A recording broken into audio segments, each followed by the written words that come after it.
Going on, everybody? Good evening. Welcome to the Mayor Shop. I'm Mike. That's Wendy, and it's Monday.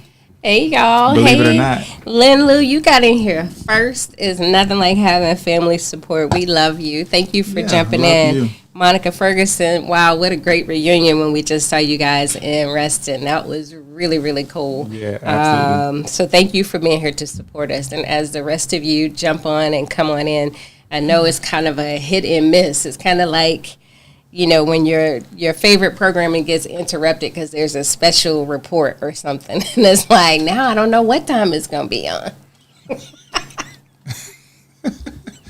Yeah. It's not the plan, but, you know, things don't always go as according to plan. But we made it back. Wow. Yeah, this is Michael Perry, as you can see. Hello. He's gotten a little sun. gotten a little sun. It's like can you tell the difference between my hand and my arm? You can't really. My arms are covered up all week. Anyway. You can tell the difference between my face and yours because I'm usually more brown than you. Well, there you have it. Yeah, I'm a little more brown. I spent the whole week outside on the boat with my dad from Monday evening through Friday.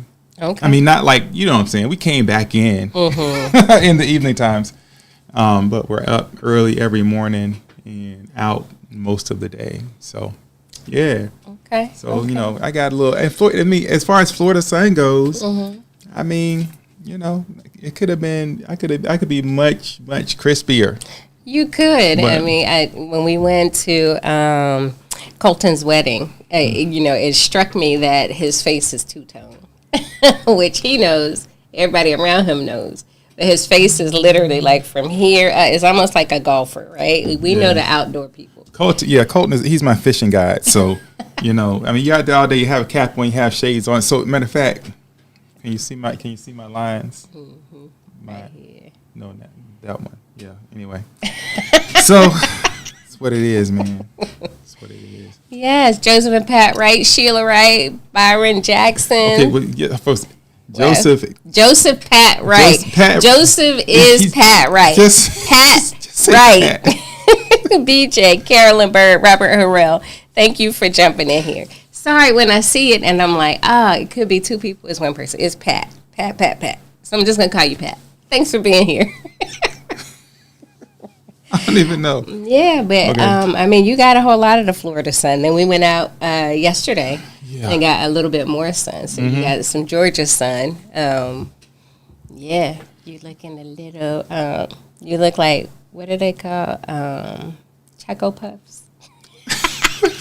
Is that what they call it? Isn't that what it is? I don't know. Cocoa Puffs. Oh, Choco Puffs. Is that a new thing? That must be the cereal that's in the bag off to the side. The Choco Puffs. Oh my goodness. That must be what that is. All right, Pat. I hope things are going well for you in Delray, Florida. That's good. We were like super close. Oh my goodness, yeah. Mike and Clarence were down near Okeechobee. No, we were in Okeechobee. You were in it. Okeechobee. Just like it sounds. When you say it that way, it's just, you got to like say it fast. Like Okeechobee. You know, it's like Nolans. No, it's not like Nolans. you are like, you on the road tonight. I'm just saying. Anyway. But it's good. Wait, I was just thinking Cocoa Krispies. Is it Cocoa Puffs? Is it? It's Rice Krispies, Cocoa Puffs. They're Cocoa Krispies too. Okay then. Well, are those like chocolate Rice Krispies? You are the Cocoa Puff color. Yes, they are chocolate Rice Krispies. Right in on. Fact. Okay. And they make your milk brown. Yeah, I just prefer. I mean, if at all possible, I don't want. Anyway. Oh, it's okay, man. Little Cocoa Puff. Knock it off. What's happening? Anyway. I'm glad you're back. Yeah, it's good to be back. It was, my dad and I would do this trip every year, and it's really, it's really awesome to be able to do that. And we make it a priority and try to push other things out of the way. Yeah, we've been doing that. I mean, shoot, man, I left college in 95. We had a little hiatus, but we've been at it for more than 20 years at this point. Wow, that's crazy. Consistently, yeah. Except for COVID, and it dawned on me. It hit me. We were talking. I'm like, why on earth were we not fishing during COVID? That's craziness. Yeah. Right. It's the perfect activity for COVID. It's like us out there in the sea. Sheila. Right. Thanks, Sheila. I am. I'm distracted. I'm cuckoo for Cocoa Puffs. You are cuckoo for Cocoa Puffs today. Anyway. But yeah, so I don't know why we skipped it during COVID. That would have been the perfect COVID activity. Because you went out quite a bit. I did. Because I mean, and it's kind of the perfect thing, right? It's more than 6 feet of distance. You can just wave to people from across the. You can wave to people. The water, or not. You can act like you don't see the people. It's great. I always wave. There are people who act like they don't see us, but I know they see us because for safety reasons, you got to at least look at another vessel. That's all I'm saying. Well, see, most people wave. They give you the good Carolina wave. That's it. Sometimes you're riding along, you may just get this, but most people acknowledge, and some don't. And I don't have anything to say about them tonight. So anyway, but it's good to get back home. Yes. We were gone for 6 days, I believe. Y'all were, and then we were gone before that. We were at AIA. Yeah, we were at that conference. So I was all conferenced out. I had 24 hours to get myself together and then get back on the road. So needless to say, because fishing, a lot of y'all envision fishing as just kind of sitting there all day waiting for something to happen, just waiting. It's not how we do it, right? It's a whole thing. You're casting and you're moving and you're right. It's angling. And so, but what I realized is my dad's 80, but he does, he works, his church has a food distribution center, and they are every day picking up, dropping off, doing, and then at the center itself, opening up for people to come through and get food. I mean, it's a real operation, and my dad's constantly in motion, constantly moving. And when we go fishing around day 2, a lot of times, I mean, it kind of wears on your body. Yeah. Pops was like in the pocket all week. Oh, that's good. Unfazed by the whole process. And so, it's pretty incredible to be able to do that, particularly with him being 80 still. Yeah, we rolled up on him during the pandemic, in fact, remember? And he was outside. We're like, dude, where's your mask? He out there with a muscle shirt on. With a muscle shirt, hopped out the back of a truck. Grabbing the big food. They're just like slinging boxes and crates. And I'm like, and they're like, this close together. So I just sat and watched him for... The Lord had him covered. I watched for a while. I'm like, Dad, what you doing, man? Yeah. So anyway. Hey, Gina Flythe, we missed you. You are such a blessing to us because you really kind of bring a knowledgeable, godly presence to our podcast. So thank you for being here. We missed you. So it's kind of interesting, right? Because like the marriage shop is really kind of this metaphor in a way about, hey, we're in here working on marriage. We getting up under the hood.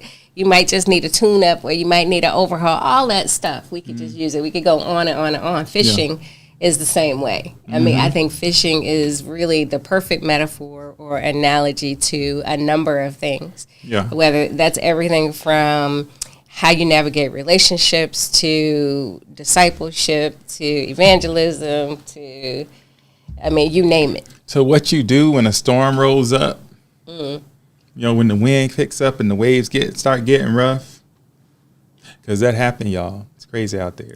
So, there are some, anyway, you're right. But there are some moments where, if anybody were able to see what's happening in that moment, they'd be like, wow. That's crazy.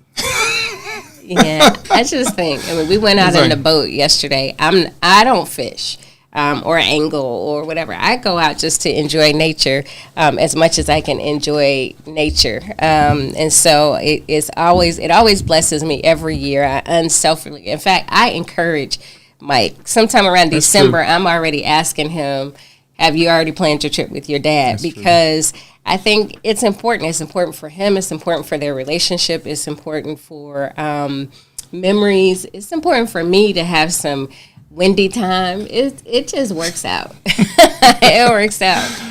Thanks, Carolyn Bird. She said that's awesome. What a blessing. Your dad is still so active and that you share that time. Yes. Yeah, absolutely. Yeah. And he insists on driving from Virginia to Georgia. Like you cannot get him to fly. You can't get him to wait. He's just like, I'm on my way. Jumps in the car and drives down here. It's crazy. It's crazy. He drives down here, about 7 hours or so. And, gets a night of sleep and hops in the truck with me, and we roll out. It depends, to Okeechobee, 8 hours or so. That's a lot. So but he would not have it any other way. Yeah. And so it makes me wonder, I mean, after just a 4 or 5 hour drive, I'm kind of broke down. Yeah. So it's pretty remarkable that at 80, he can do 14 hours or so on the road. Yep. And still able to just kind of keep up, get out there and do what y'all doing. And doesn't sleep most of the time, except he gets those quick CP naps in, those Clarence Perry naps. He will. We were actually riding on the boat one day. I mean, we were kind of going down the lake like 50 miles an hour, and I look over, and he's just kind of sitting perfectly erect, because it's how he does, perfectly erect, no facial expression. And I'm like, is he sleeping? So when we got to where we were going, I'm like, man, did you take a nap out there? He was like, yeah. Like, how do you do that? I've never been able to master sitting perfectly erect. Oh, yes, you have. So I've learned something. This is the whole, I mean, it is a blessing to have your parents around, so that you can kind of see the similarities in who essentially your spouse is going to become their parent in some way at some point. And it is uncanny how much Mike and his dad are alike. That's aside from looking alike. And I mean, it's like, wow, that man cannot deny you if his life depended on it. Yeah, I don't see it. Anyway, moving on. Yeah, okay. I don't see it. Oh my goodness. So yeah. So y'all went fishing, but before that we were in Xenia, Ohio. We left you guys a quick little video because we were in the midst of conferencing. We were conferees.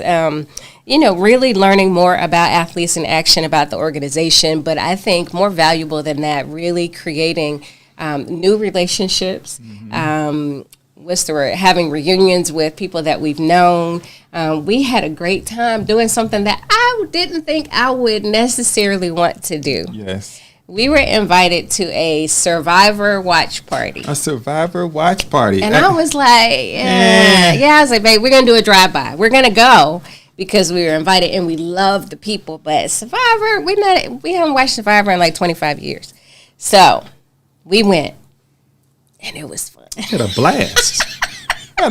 I'd do it again. I'm like, maybe we should host a Survivor watch. I know. I was invested. After a few minutes, I'm like, I want to know the outcome. Who's going home this week? What kind of strategies we coming up with? I'm like, man, they got me. I try to in some ways push back from popular culture. I'm like, I don't want to get caught up with the rest of the people, but hey, sometimes you get caught up. So that was good. Yes. So thank you, Ann and Amy, for inviting us, and it was great to connect with you. You guys may remember we put their names out there. We were with them a few weeks ago in Reston, Virginia, for the DC Weekend to Remember conference, and that was such a rich time.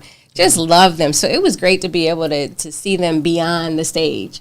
And go visit with them and meet their amazing kids and friends. It was just good. I mean, I think where you think from that whole week, I can't say I enjoyed that the most. I mean, I did. I really did. But it was just a good week, I think.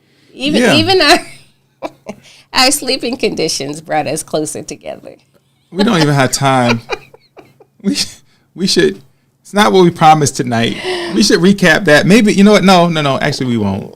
Yeah, we can. Because we've been gone.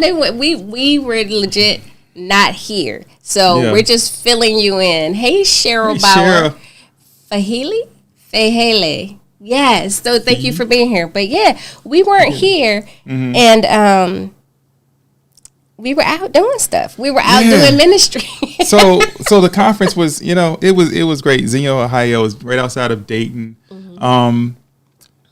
Like they gave us the option, you can stay in the dorms on the Athletes in Action headquarters campus. Now, Athletes in Action is sitting on what used to be an orphanage. Yes. Right? And they converted all the buildings to office space, dormitory space. They built facilities. It is a quite impressive facility. Yeah, and particularly a legacy Christian school. Yeah, there's Christian school on campus. That was built. I think that was built new. And there's all kind of athletic fields. The wooden center that was built, financed by a bunch of donations, to include the Hunt family, owned the Chiefs, and so there's a gym, all kind of basketball courts and capability and training center. it's great. And so they said, hey, y'all can stay on campus at the dorms. I'm like, oh, cool. So you knew it was in the dorms. Yeah. Okay, but so when all I knew dorms, was on campus. I didn't know it was on campus in the dorms. I mean, I assumed it was dorms because that's what it. Anyway. Oh my goodness! But I thought, I've been there before, and it was a place I say it was pretty nice. It was all right. Yeah. And I'm like, well, if it was that, I'm bringing Wendy, couples. It's gonna be great. It's gonna be amazing. All right. It was dorms, y'all. It was like for real. Like, I mean, you had your room. But you had your room, was a bed. Hey, the mattress was quite comfortable, I must say. The mattress was a memory foam mattress. It was a queen size. I think it was queen size bed in a dormitory room, which is impressive to me. Yes, but we take it way back. Hey, AJ and Pebbles. What up? Always glad when you guys join us. we had like a what do you call that? We had a desk. A wood desk, we had a desk, a chair, a bed, and a dresser. If you went to college around the early 1990s, think of that wood desk that you had, and it's probably that one. Wood desk. Oak. Yeah, I guess so. Wood desk, chair, actually a little chest. That was it. Yeah, a closet with no hangers. Now, the funny thing is this. We had just been at a Weekend to Remember in the hotel, and I called down to ask for extra hangers, right? We had probably like 10. Like, how many you want? I'm like, I don't know, all of them? But no, give me like 10. So we're hanger rich at 20 hangers in the Hyatt just the week prior, and we're in this dorm room, 0 hangers. It's a first world problem. It's a first world problem. But it made us think about Philippians 4:11 through 13, right? Yeah. And it was like, okay, we've been here before. We know how to survive on the bottom. Right. It's like we learn to be content no matter the circumstances. And then there's the bathroom, right? Which down the hall. I met so many people. It's like, why are you talking to me right now? What time it is? Why are you talking? And it was co-ed. It was co-ed. But I mean, the floor was co-ed. The bathroom. The dorm. Yeah, the dorm was co-ed, not the bathroom. Okay, yeah. Let me clarify. Even though we went in, where was that? We were in Seattle. Seattle. Was it Seattle? Yeah. We went into our first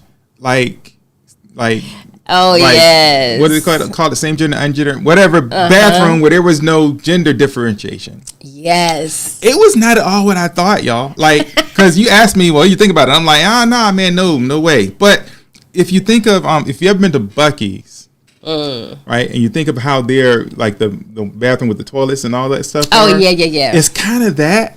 Yeah. But I mean, effectively, you're washing your hands next to somebody who might be a different gender, but otherwise, but it was like they were like vault doors, right? They were. Like a bunch of them. They you were. go in there, there's space, you handle whatever you need to handle, but there's also a separate section, like where there are urinals, right? But you had to turn the corner, and it's like a sliding door, and you had to be a man and go up in there. It was crazy. I don't know, but I'm like, okay, you know what? I don't hate this. Seems efficient, and I mean, I didn't feel like. But it was crazy washing my hands next to you in the bathroom. It was. You like waited. I did. I'm like, we're gonna document this experience. We're gonna have this experience right now. We're gonna wash our hands. It was something about it. It was weird. It's kind of the future. I don't know how I feel about it either way, but I will say that it would solve a problem in some ways, right? Mm-hmm. Because it doesn't matter where you are. There's always a line in the ladies' restroom. Now, granted, it takes a little bit more time. So I would equate women using the bathroom to paying with cash versus men using the bathroom where it's like tap your card. I guess it depends on what you buy. But you know what I'm saying? It's like beep and you're gone. Beep and you're gone. But, a cash transaction, you got to count out your cash. You got to first get your wallet out, count it out. Then you have to give it to the person, and they have to count it to verify that you didn't lie. And then they got to put it in. They got to figure out your change. And you get what I'm saying. I get what you're saying. It's deep. You're making it deep. But I'm just saying there's one instance where there's a huge distinction, and there's one instance where there's no distinction at all. So, which I think they should have a separate section for long-term use. If you're gonna be in here longer than 5 minutes, the extended stay section. Okay, we're tripping. I think we're tired. I think they should have upgraded ventilation in like one section. Yeah. So you go left for urinals. Yeah. In the center is the stalls, just regular stalls. Only for number ones. Then to the right, down on the end in a separate section. Yeah. Kind of like those the rooms we used to have in the hospital that were like negative pressure. Where the air gets sucked in. Negative pressure, sound insulated. Yes. Play music back there or something. Oh my gosh. Anyway, we got enough. So, but I mean, I think it's appropriate though. So that's where we've been, y'all. We've been here, there, everywhere. We were in DC, then we were in Xenia. Mike was in Florida, and now we're back in Augusta, and glad to be back. But for a couple of weeks. Yeah. And what we've been talking about is how, I mean, and I think it's the perfect segue. It was an all-gender bathroom. But there are differences. Yeah. And so that's what we're kind of unpacking tonight. I mean, it's two becoming one flesh. That's what marriage is, or your long-term relationship is. You hope that when you're in a long-term, dedicated, committed, exclusive relationship, that there are things that only the two of you share. But even in the sharing, you're still experiencing different things. We're different. We are like way different. Even though tonight, if you joined, you might think, we're coming to you live from the Masters here in Augusta, Georgia. I'm Wendy Perry. I didn't even know we were going to be matching up tonight. Which, I mean, it's great. It's cool. Yay. I didn't know we were going to do that. Oh, my goodness. We did survive the Masters and Masters Week. I had this lady ask me where I got my Masters jacket. Kind of with attitude. There's only, if anybody asks you where you got your Masters gear, there's only one right answer, because there's only one place you can get Masters gear. All right. And so no matter where you got it, there's only one answer. One answer at Augusta National. Right. You got it yourself. Somebody picked it up for you. That's the only source. Oh, good. But legal source anyway. Yeah. So, she was like, I want one. I said, well, good luck. Yeah. Like, what you telling me for? I hope that one day you get to enjoy the experience of going to Augusta National. But anyway, so we're back, and we are talking about 2 equals 1 flesh. But does it equal one mind? Does it equal one mind?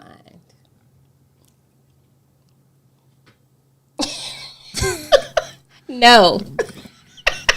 But all right, we're done. We're done. You're welcome. Amen.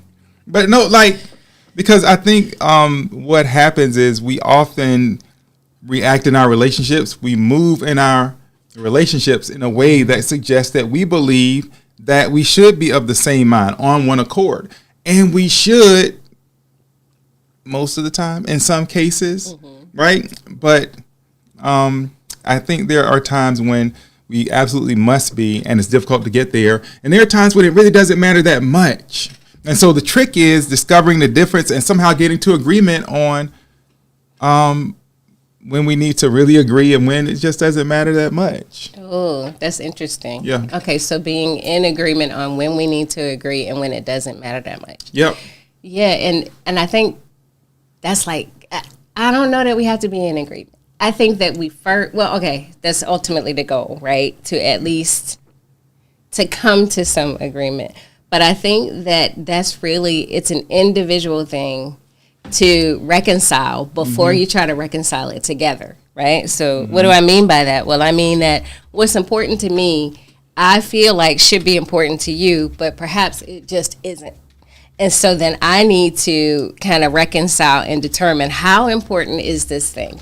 If everything is so important that we have to stop, make sure we're on the same accord before we move forward. If everything rises to that level, then nothing is important. Well, it sounds like you're kind of answering the question. Is that right? I don't know. Maybe not. I mean, first, what types of things are we talking about? When is it important to come to some agreement? When we must be in agreement, and when maybe what types of things does just not matter so much about? Like, for example, the way we do social media, way different. The type of content we take in, the way we consume social media. Yeah. But the way we consume it, what we consume, it's just way different. Yeah, right? yeah. Now, I would love for you to show me only things that you believe or that I believe I'll be interested in. I would love for you to maybe do it at my timing and my pace and all that stuff. That's just not the case, right? But is that the hill that I'm gonna go die on? Probably not. But you have. I mean, I've been up there. And I'm like, I'm dying up here, and it's just like, well. Because here's the thing. I'm an introvert. I really am, y'all. And I'm kind of a closed, private person for the most part. I'm a giving, caring, loving person, but I'm also just kind of a, I'm just in my bubble, and you are my friend. So I'm like, okay, I want to share this funny thing or this thing that I saw with my friend. Y'all, this man, I could have something, and I'm like, oh, I know this is going to be funny. He's going to find this hilarious because I'm over here cracking up almost in tears. And I show it to him, and he's just like, for real? You used up your one video for that. So look, first of all, we have made it a 3-video maximum. But this is what Wendy does. This is how it really happens. First, she'll be like, hey, I want to show you something. And then she'll show me something. Like 2 or 3 things. Then she'll be like. It's always 3. But then she'll be like, but that's not what I wanted. This is what I really wanted to show you. Like she burning raps on this stuff, and it's just like, but it's so crazy. We are so different in that way because while we have kind of a similar humor, right? Yeah. Our little family, we're a little different. Mm-hmm. we have a kind of we understand each other. Yeah. But we don't find the same things humorous. We don't. And so so that's a distinct difference. But it's fine. It's whatever. Like, that's not something to go to bat or battle over. Yeah, but I mean, you be hurting my feelings. I'm like, I am opening up. I want to share this hilarious moment with you. I want to share all of these AI videos of dogs getting their hair done. Why? It used to be just cat videos. Oh my gosh. AI just unleashed everything. See, AJ and Pebbles are like they are understanding what's happening. But look, hilarious when laughter is something you can't fake. Right? Either it's funny to you or it's not. You can't fake it.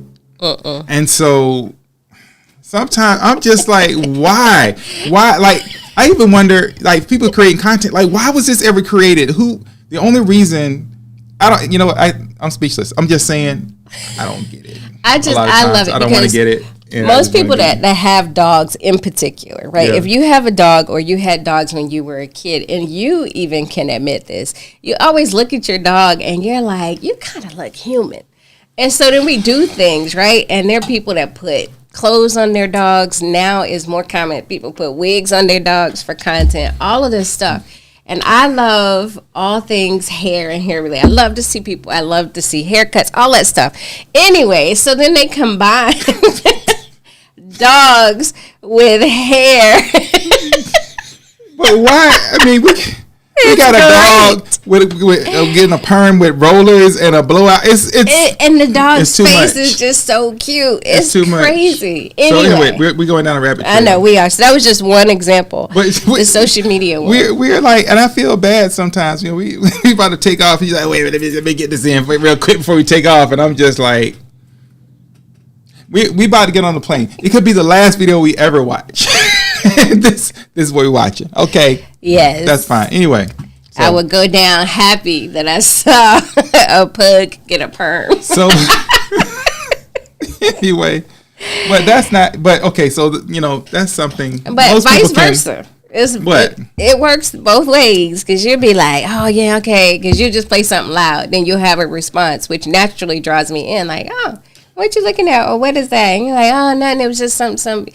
And then I look at it and I'm like, See, but did y'all notice the subtlety right there? I invite him in. She invites me in. You invite me in if you violate the silence. Herself in. No, if there's laughter or something that's happening and is loud and then you have a response, my natural curiosity is going to be like, what's making you laugh? What is it? Your natural curiosity. Check it out. So, y'all see this, y'all?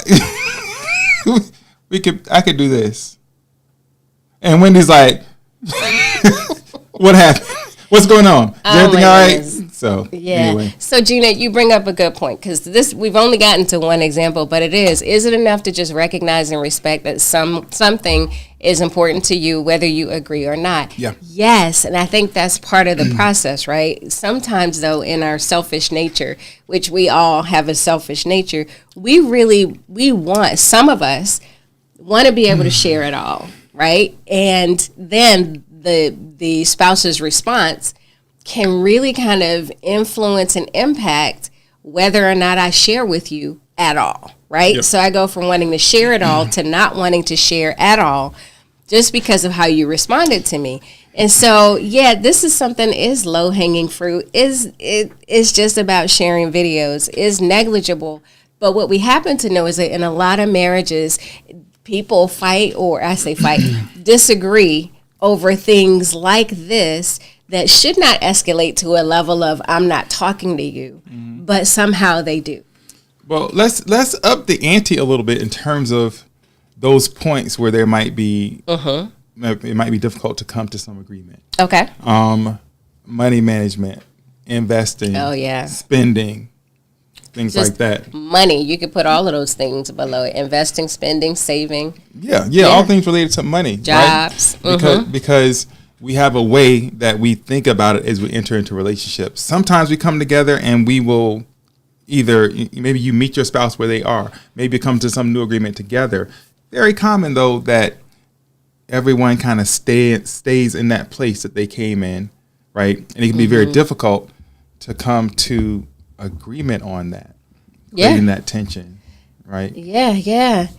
Oh my goodness. Hey, Deborah Ford. She says, telling me a whole story before getting to the point. Go straight to the point.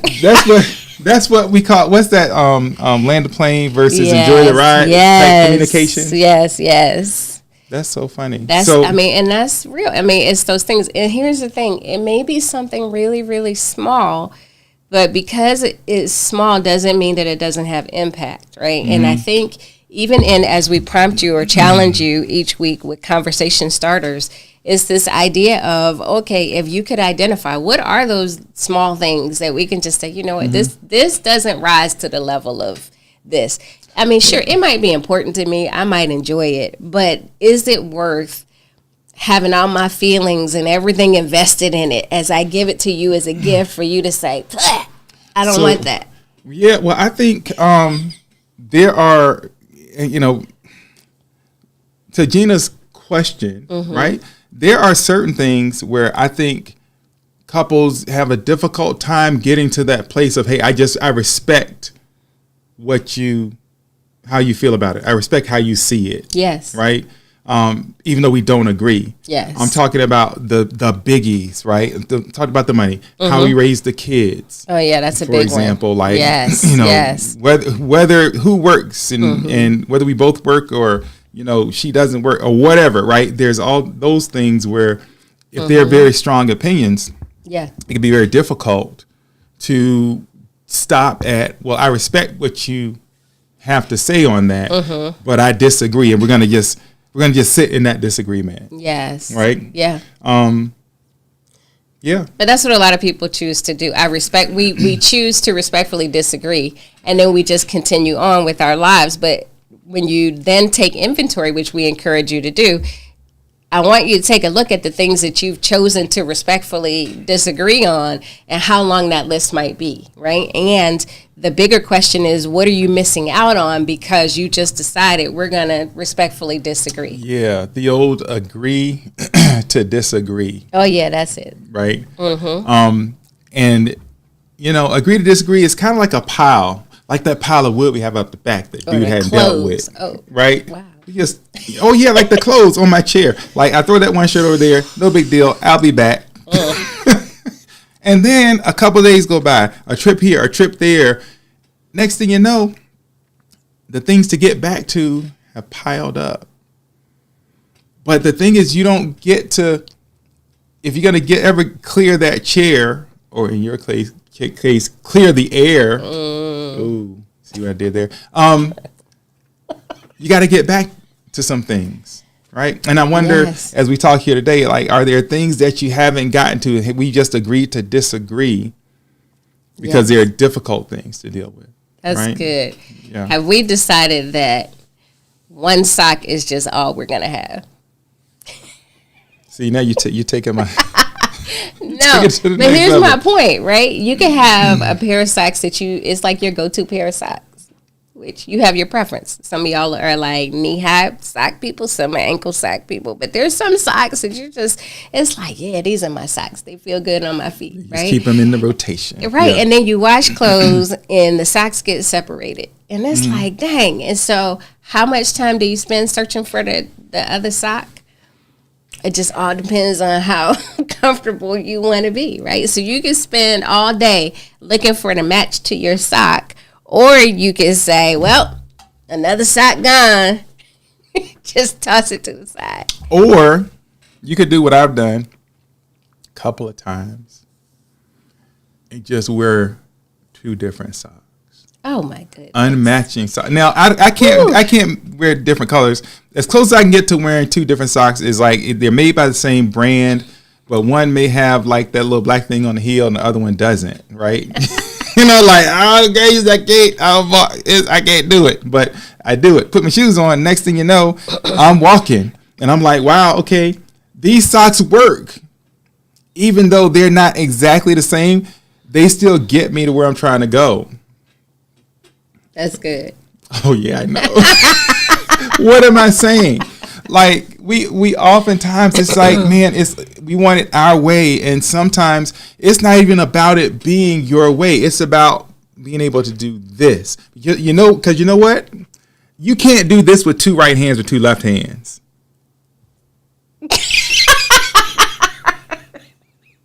What? Oh my goodness! I just somehow I've got a drawer of single socks. I know, but okay. So do a left hand. You can't interlock. I mean, you can, right? But it's not the same. It's not the. Give me your other hand, because there's a completeness in this. Yeah. Right.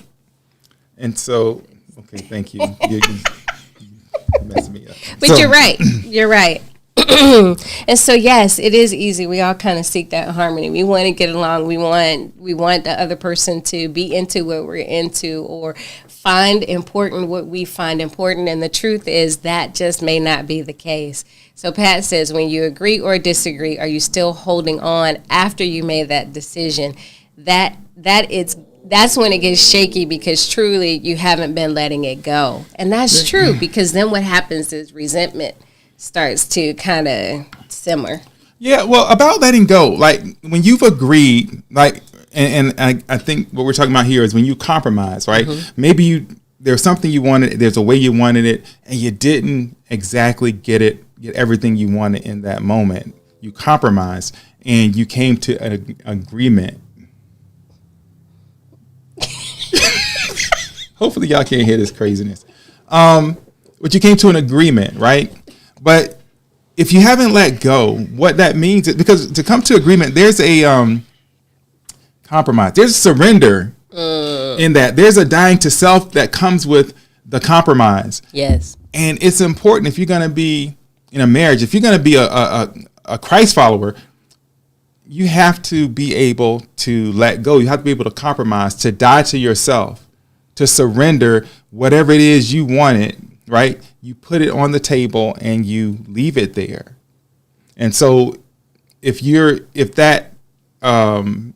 are getting shaky after you made a decision, it means you truly haven't let that go. Mm-hmm. You probably entered into this space that we get to where we just say things because we want to have immediate peace, right? I don't want to deal with this anymore. Fine. Let's do it your way. Right? Mm-hmm. But that's not real agreement, not real surrender, not real sacrifice. Yeah. And that's true. And so, one of the challenges, though, real talk is, it may be that I'm showing like 2 or 3 videos and I got sanctions and, don't go beyond your 3 videos and it's all about the timing and everything. But then we'll go visit his family. And everybody's like, they sending him videos, showing him videos. Here, look at this video. And y'all, these videos might not be as funny as the videos I was showing. I have no idea exactly what you're talking about. Yeah. Mm-hmm. So, and he's just like, yeah. I'm like, what? Oh, yeah. No, so-and-so just showed me this video. And I'm like, is that right? So now it's a little different. That's when I think, and that's just one example, but that's when I think we really take issue with it, right? It's like, well, I asked you to go to that restaurant. You were like, nah, I don't want to go there. But so-and-so asked you to go, and you're like, yeah, that sounds like a good idea. That's when it goes deeper, and it becomes a little bit more than just the two of us didn't agree. Mm-hmm. It's you didn't agree with me, but you agreed with them. That's what I'm talking about. That's interesting. So, notwithstanding your example, which is somewhat imperfect. It's not an imperfect example. No, it's a good one because it's like, yeah, babe, that's what I get.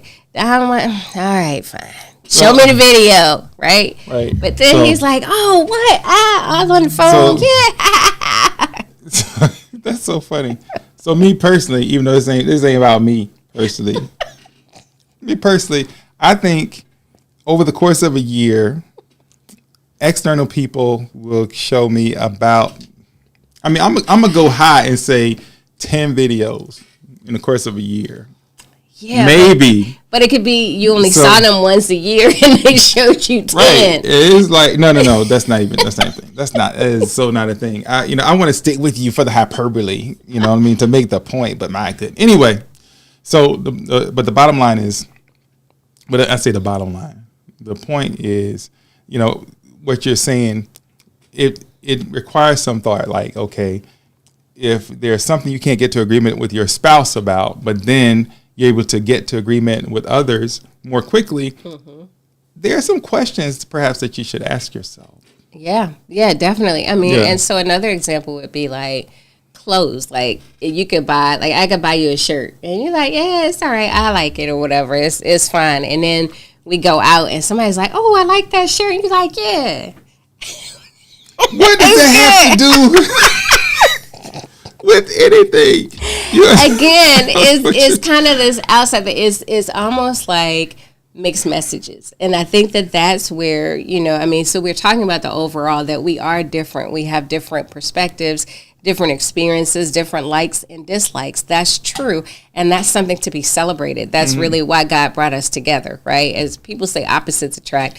It's not necessarily that opposites attract, but I think that opposites are better together because then you kind of fill in the gaps.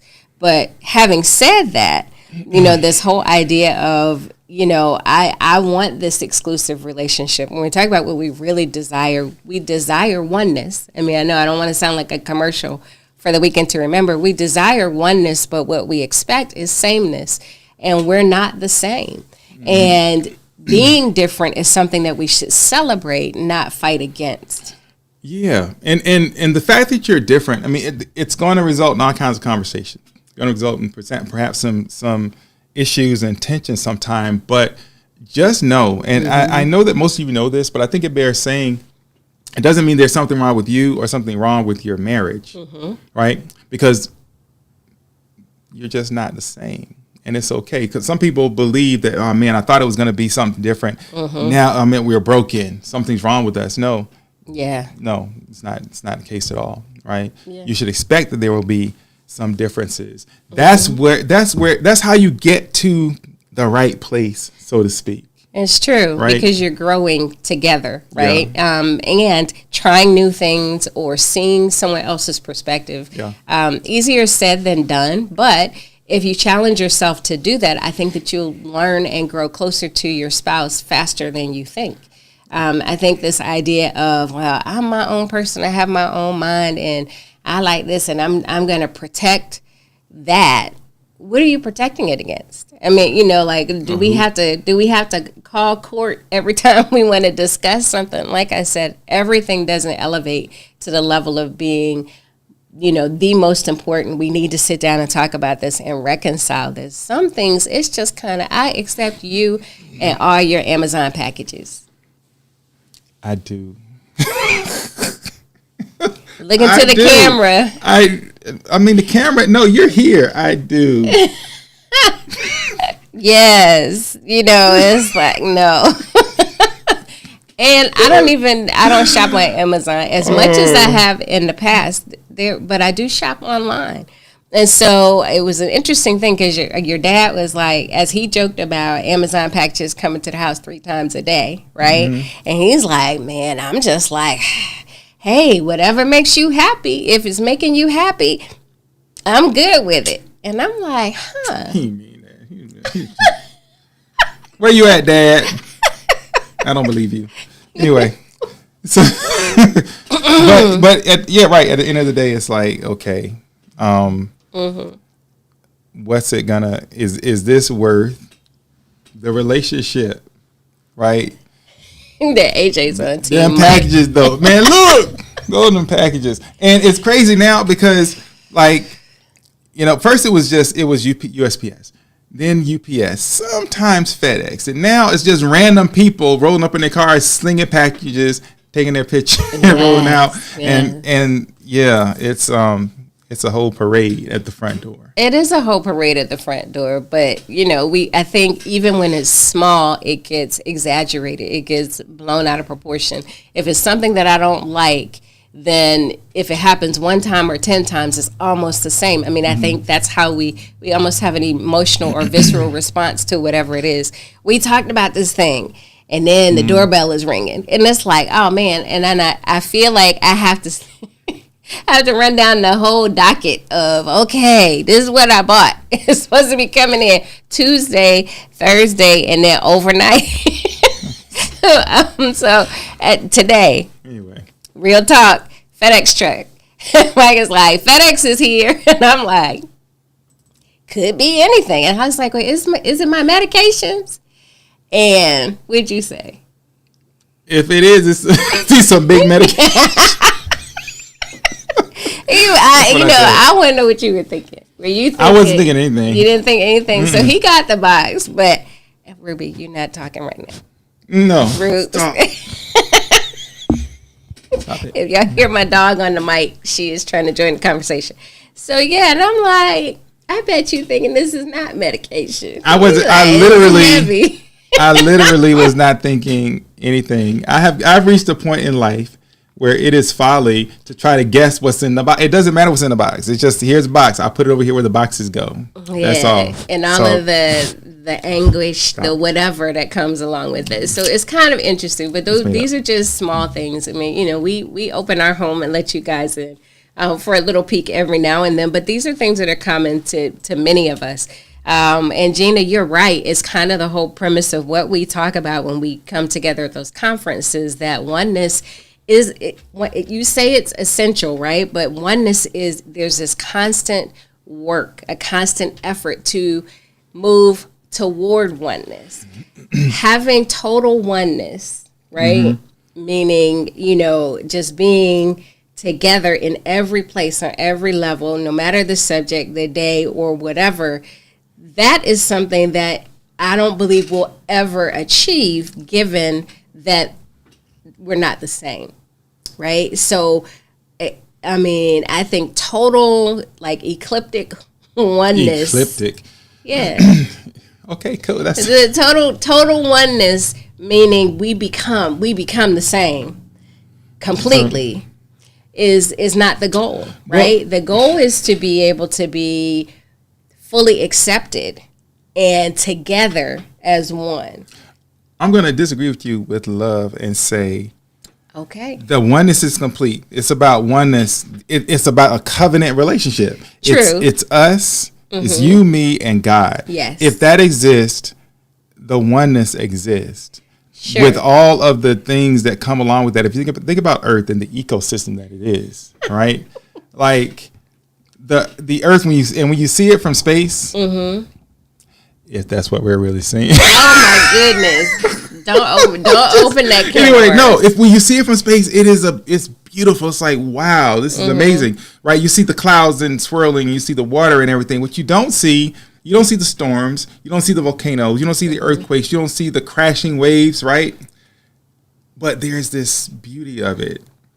And that's what I think marriage often is. It's like it's this beautiful thing, and it has all these things within it. But because those things, those imperfections are in it, it doesn't make it any less beautiful, right? It is still, we are one still. Yes. So what are you disagreeing with? Because you said it can never be like 100%, like just one. Yeah, but we are one. Period. That's all. So, okay. Yeah, it's like we like one big globe. Anyway. Yes. So here's the thing, though. The goal in marriage is not to make your spouse like you. The goal in marriage is to accept your spouse as who they are fully.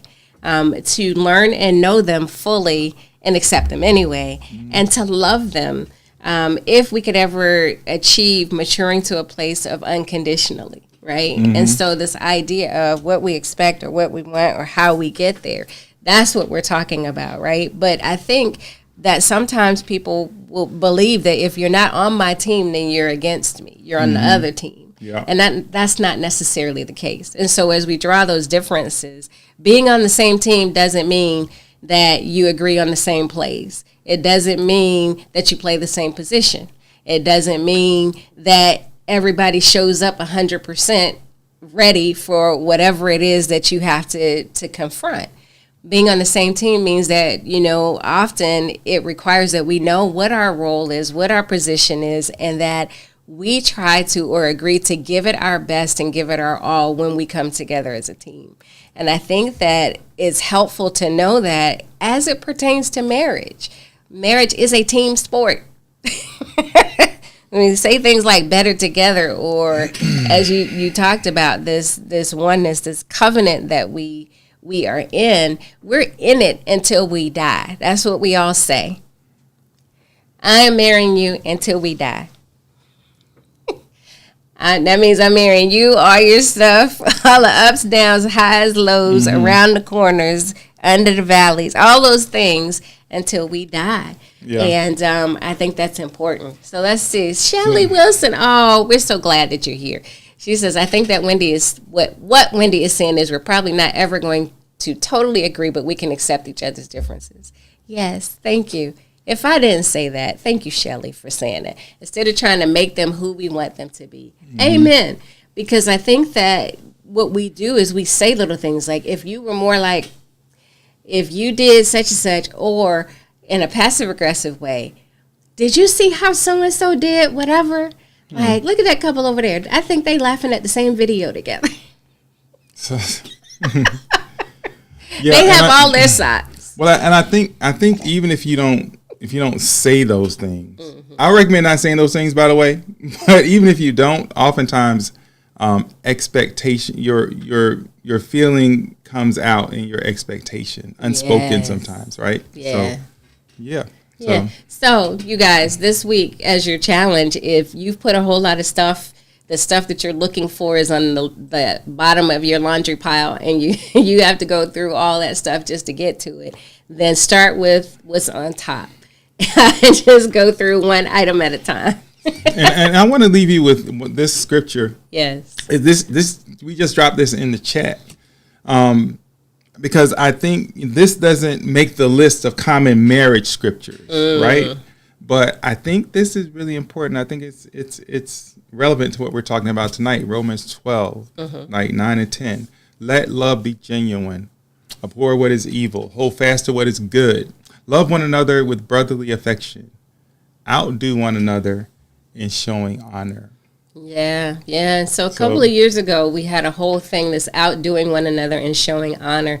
and it was like our whole be love. You remember that? Yeah, I thought that was a good one. And so, that's something that you can kind of bring back. But I challenge you to go through this week and think about those things that you've made so important that they're more important than the love that the two of you share. And it's time to really kind of take out the trash. Yeah. Yeah? Yeah, absolutely. Absolutely. Okay. So, you got a final thought on this?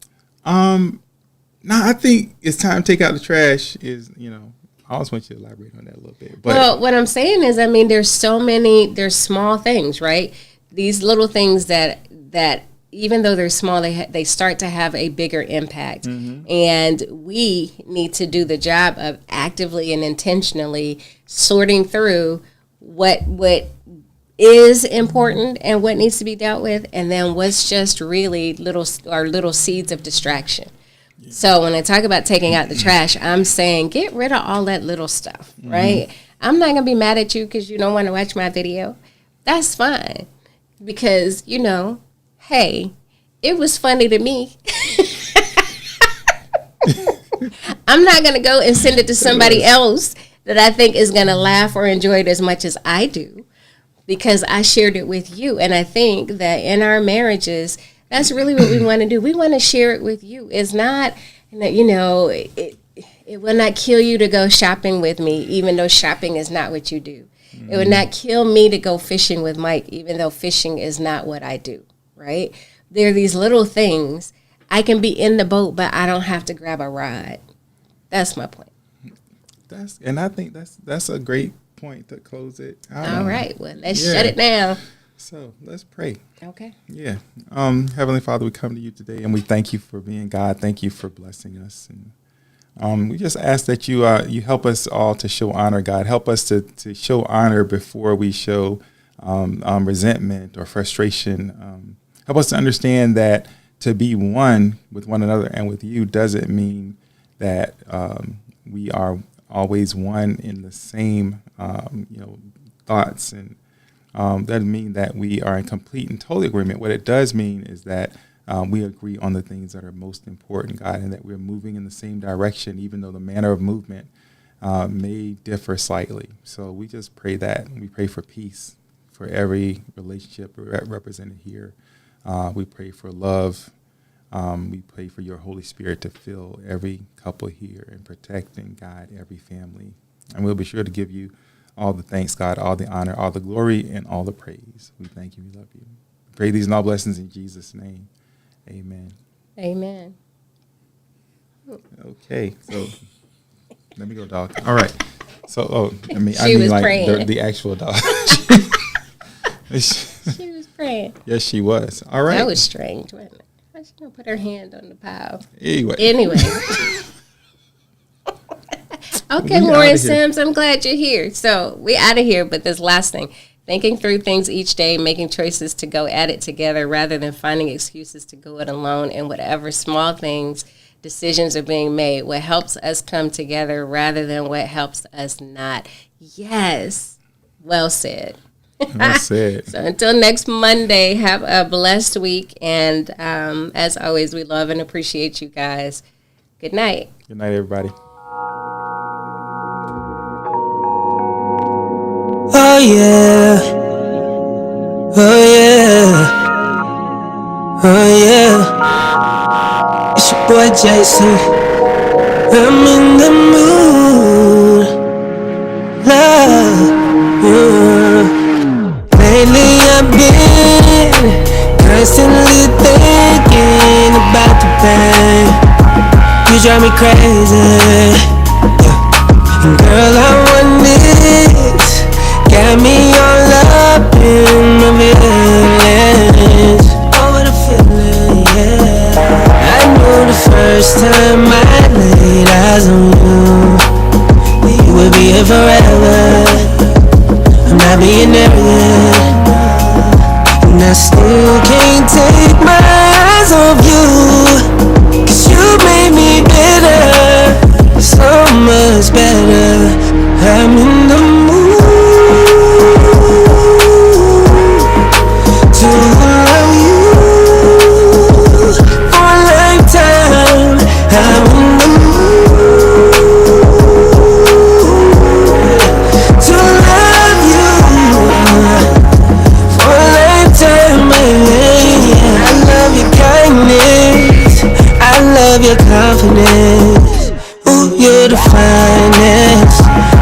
satisfy your mind. Yeah, yeah, yeah. I don't wanna be with nobody else. Give me your love, that's all the wealth I need. Baby, you're priceless to me, yeah. To love you for a lifetime, I'm in the mood to love you for a lifetime, Promise I'ma be around, I'ma always hold you down. Won't you come and hold me now? Won't you come and hold me now? I just got a new coupe, yeah I know I got a whoop, but I always keep it down with you. And I know they see, girl you're my queen. Beauty speaks for itself, loud and clear, yeah. So throw it in the air. It's the sweetest sound to follow my ear. And I want the world to know I love you forever.